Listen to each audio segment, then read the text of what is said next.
Student यहाँ पे आज की जो वीडियो है बेसिकली यहाँ दिल्ली यूनिवर्सिटी यूजी एडमिशन 2023 की बात कर रहा हूँ। यूजी एडमिशन की कुछ स्टूडेंट्स ये कह रहे हैं कि भैया सीएसएस फॉर्म में मिस्टेक हो चुकी है हमारे से, करेक्शन विंडो ओपन होगी, क्या चीज़ें करेक्शन कर सकते हैं, मैंने पर्टिकुलर वीडियो बना रखी है। ठीक है, अब ये चीज़ है करेक्शन पर डिपेंड करता है कि करेक्शन विंडो ओपन होगी।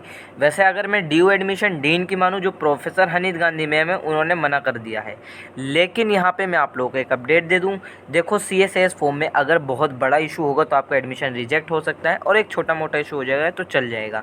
मेजर इशू कौन सा है, तो यहाँ मैं दोनों बात करूँगा कि आपका एडमिशन क्यों कैंसिल हो सकता है।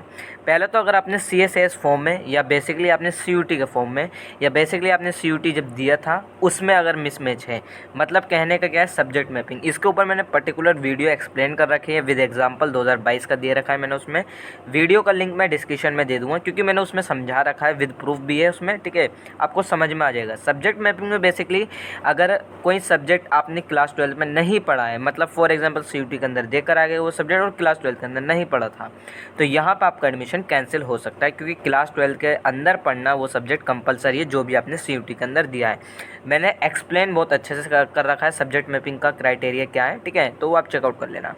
दूसरा मेजर इशू जो आपका एडमिशन कैंसिल होता है वो है एलिजिबिलिटी क्राइटेरिया का। देखो, अगर आप किसी कोर्स की एलिजिबिलिटी को फुलफिल नहीं कर रहे हो तो आपका एडमिशन रिजेक्ट हो जाएगा। यहाँ पे एलिजिबिलिटी क्राइटेरिया देखो, अभी आप लोगों के पास टाइम है। आप लोग अगर नहीं चेकआउट कर पा रहे हो, एलिजिबिलिटी क्राइटेरिया नहीं समझ में आ रहा है, मैं अपनी इंस्टा आईडी का लिंक मैंने डिस्क्रिप्शन में दे रखा है, आप जाकर चेकआउट कर सकते हो, मतलब मैसेज कर सकते हो मेरे को। ठीक है, तो एलिजिबिलिटी क्राइटेरिया मैं आपको एक्सप्लेन कर दूंगा।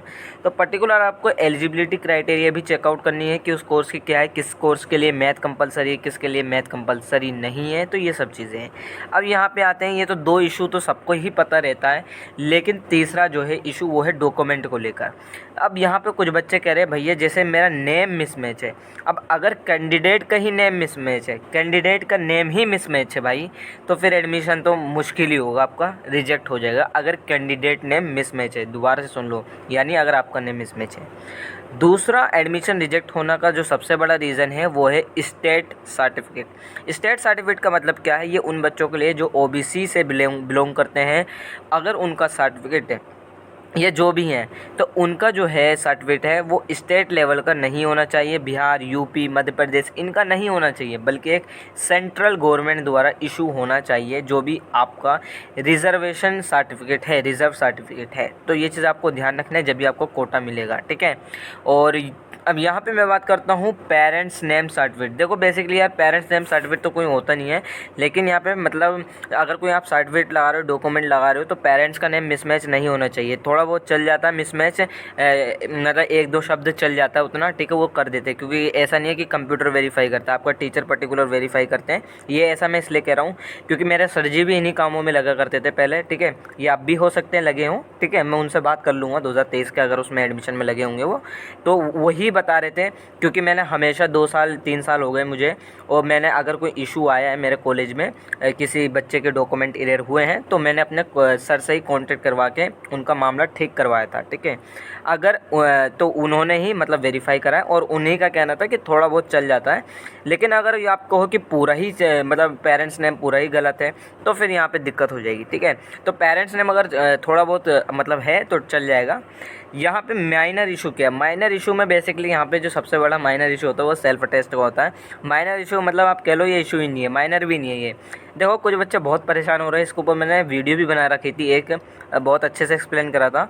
देखो आपका डॉक्यूमेंट कॉलेज वेरीफाई करता है, और सेल्फ अटेस्ट अगर आपने नहीं करा किसी डॉक्यूमेंट पर तो ये बहुत बड़ा इशू नहीं है, इसकी वजह से आपका एडमिशन रिजेक्ट नहीं होने का ये कोई बहुत बड़ा इशू नहीं होता। हाँ ये होता है अगर आपने सेल्फ अटेस्ट नहीं करा है तो आपको जो भी कॉलेज मिला, फॉर एग्जाम्पल आपको SRCC मिल गया, क्योंकि ये देखो हर कॉलेज का अलग अलग होता है। अब आप ये वीडियो देख रहे हो, आप जब आपको सीट अलॉट होगी तो आप कहोगे भैया आपने कहा था कि क्या नाम है SRCC में तो ऐसा होगा। देखो हर कॉलेज का अलग अलग क्राइटेरिया होता है, हो सकता है आपका SRCC में एडमिशन हो गया वो ना मांगे। ठीक है, क्योंकि डिपेंडेंसी होती है टीचर पर। हो सकता है आपका देशबंधु में एडमिशन हो गया वो भी ना मांगे। अब लेकिन हो सकता है मिरांडा हाउस में एडमिशन हो गया तो वो आपसे ये कहते भाई आपका डॉक्यूमेंट जो है सेल्फ टेस्ट नहीं है, दोबारा से सेल्फ टेस्ट करके दे दो, सीधी सी चीज़ है।